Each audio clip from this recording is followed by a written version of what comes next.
welcome to this very important sort of unveiling of a film that won't be showed on CBC until later this week. So I think you're about the third or maybe the fourth group that's had a chance to see this already. For those of you who I haven't already met tonight in wandering around, my name is Peter Robinson. I'm the Chief Executive Officer of the David Suzuki Foundation. And I really want to thank you for coming to this event tonight. You're going to hear a little bit more about this film before we show it.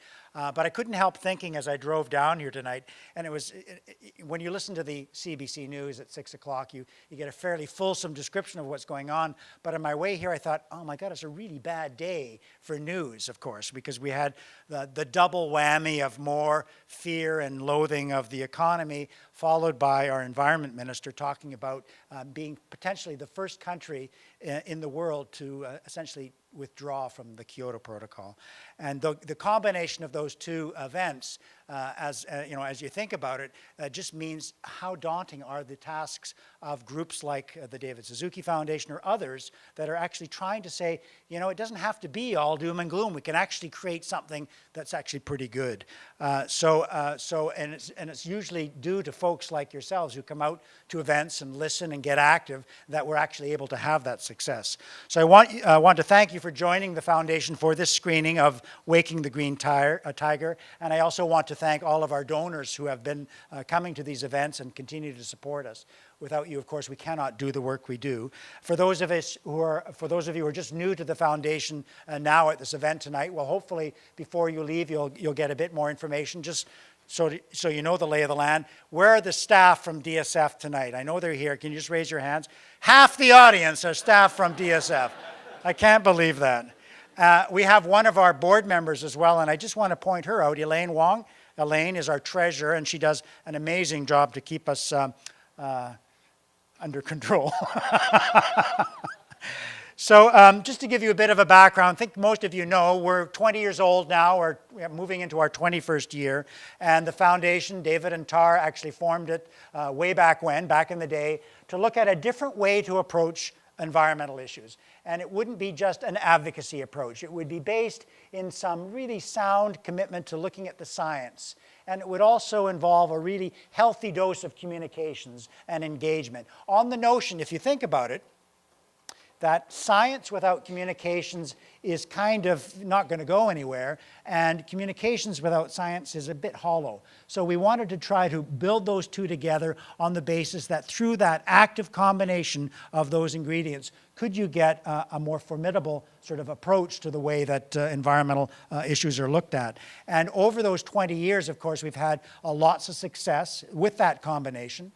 We have now we're followed by about 250,000 people that we send out notes and emails to, and we'll reach another million essentially through some of our outreach activities. We're not a small organization in terms of our outreach. We're small in terms of the number of people that work there and our budget, but certainly our following is large, and I think that's because of the issue of trust. And the reason why the David Suzuki Foundation is trusted is because of Dr. David Suzuki. He has consistently, year over year, voted the most trusted Canadian, and particularly on issues of the environment. And I don't even want to tell you where politicians rate on that scale, but it's certainly nowhere near the top.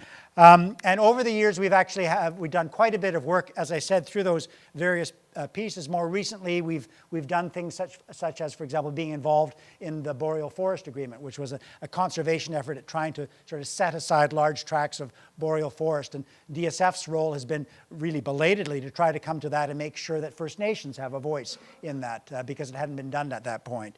Or working on green belts around big cities like Vancouver and Toronto, and then more lately into Montreal, on the basis that you have a new tool for the way that you stop suburban sprawl by looking at the value that nature provides through ecosystem services to the residents of those cities, or the ongoing work that we do to promote really sound policies on energy and climate, such as BC's carbon tax or the Ontario Green Energy Act.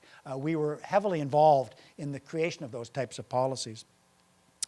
So tonight, this is special not just because it's a film that you have not seen before, but it's also an example of how DSF really tries to do its work. As I said, our ability to outreach and talk to Canadians and get them involved is kind of key to the success of where we're going to be going next. So the story of how local communities are mobilized into action in China is not really that much different from how they're mobilized into action here in Canada. It's about demonstrating that individuals are not helpless in the face of really insurmountable challenges.